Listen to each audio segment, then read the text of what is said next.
A'udzubillahiminasyaitonirrajim. Bismillahirrahmanirrahim. Assalamualaikum warahmatullahi wabarakatuh. Alhamdulillahirabbil alamin. Assalatu wassalamu ala asrofil anbiya'i wal mursalin. Sayyidina wa maulana Muhammadin wa ala alihi wa sahbihi ajma'in, amma ba'du. Alhamdulillah, puji dan syukur marilah kita sama-sama panjatkan kehadirat Allah Subhanahu wa taala. Karena pada hari ini alhamdulillah kita masih diberikan kesehatan dan kesempatan untuk bisa bertemu kembali di pertemuan kita secara virtual ya. Mudah-mudahan tidak mengurangi esensi dan nilai dari apa yang kita pelajari hari ini. Oke, anak-anak ustazah yang ustazah banggakan, hari ini kita akan belajar tentang peran pelaku ekonomi dalam kegiatan ekonomi. Alhamdulillah kita sudah masuk ke dalam bab 3 ya. Insya Allah di bab 3 ini akan terbagi menjadi beberapa pertemuan mengingat materinya agak padat ya. Jadi insya Allah akan ustazah bagi ke dalam 2 atau 3 pertemuan. Kemudian setelah itu seperti biasa kalian akan ustazah berikan soal seperti minggu lalu untuk menjawab beberapa pertanyaan berkaitan dengan materi yang ustazah sampaikan lewat video ini. Mudah-mudahan apa yang ustazah sampaikan berkenan di pikiran kalian, bisa kalian pahami ya. Oke, peran pelaku ekonomi dalam kegiatan ekonomi. Nah, kegiatan ekonomi ini sebenarnya yang perlu kita ketahui ada 3 ya. Yang pertama adalah produksi, yang kedua adalah distribusi, dan yang ketiga adalah konsumsi. Itu adalah kegiatan ekonomi. Kegiatan untuk memenuhi kebutuhan hidup, kegiatan untuk memproduksi, menghasilkan suatu barang, kegiatan untuk menyalurkan barang yang sudah diproduksi untuk sampai kepada konsumen, itu semuanya adalah kegiatan ekonomi. Yang pertama akan kita pelajari hari ini adalah kegiatan ekonomi, yaitu produksi.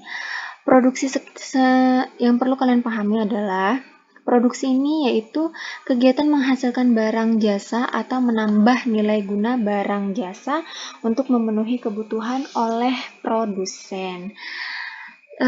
Ustazah ingatkan kembali, review kembali pertemuan di beberapa waktu lalu ya. Kita sempat membahas tentang barang-barang produksi gitu ya.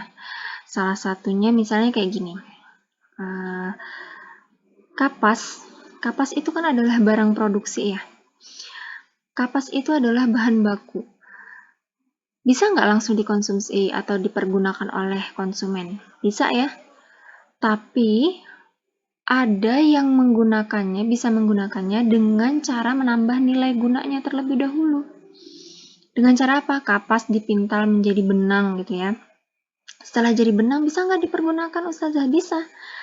Menambah nilai gunanya lagi dengan menenunnya menjadi kain.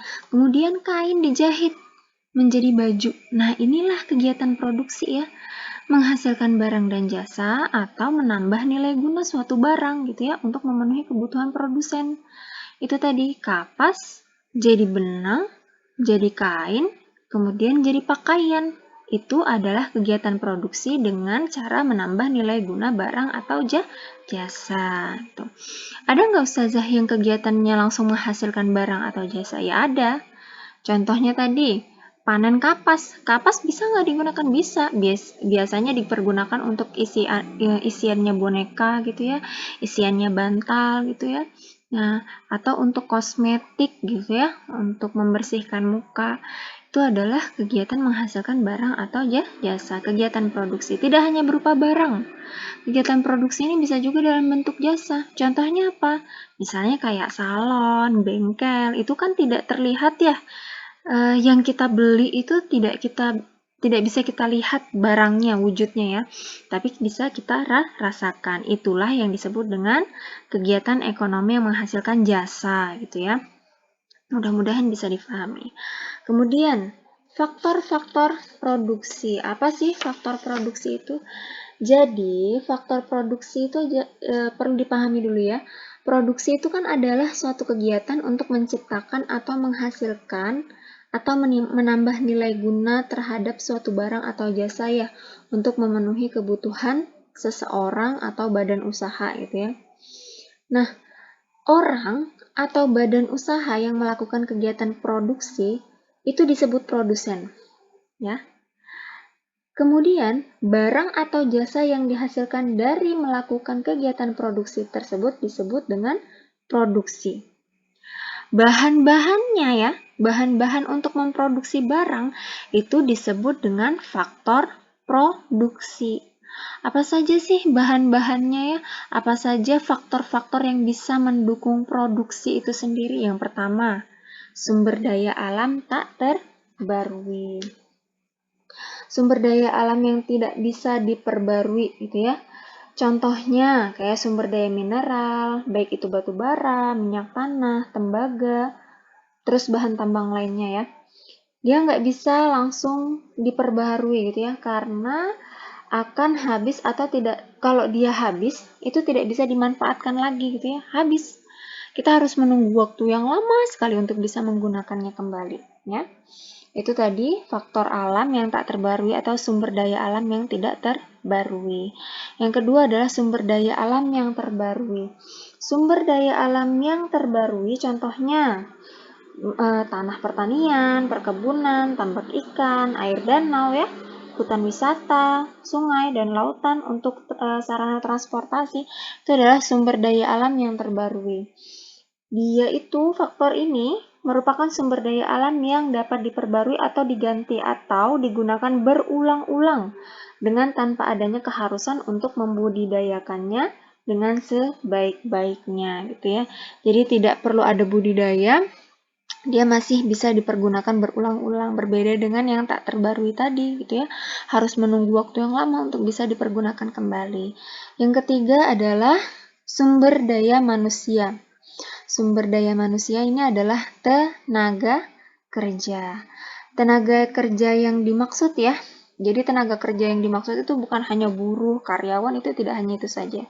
Jadi tenaga kerja yang dimaksud misalnya nih, guru, dokter, tenaga medis, penari ya, penyanyi, ustadz ustazah, pelukis, penyiar radio, itu adalah sumber daya manusia, pekerja sosial, penyuluh, tenaga penyuluh ya, yang memberikan penyuluhan baik itu penyuluh pertanian, penyuluh peternakan dan lain sebagainya gitu ya.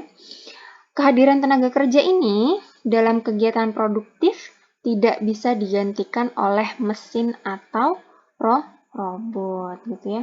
Jadi inilah yang dimaksud dengan sumber daya manusia. Dia nggak bisa digantikan oleh robot. Karena apa? Kemampuannya, keahliannya itu tidak bisa digantikan oleh apapun ya. Selanjutnya adalah modal atau kapital.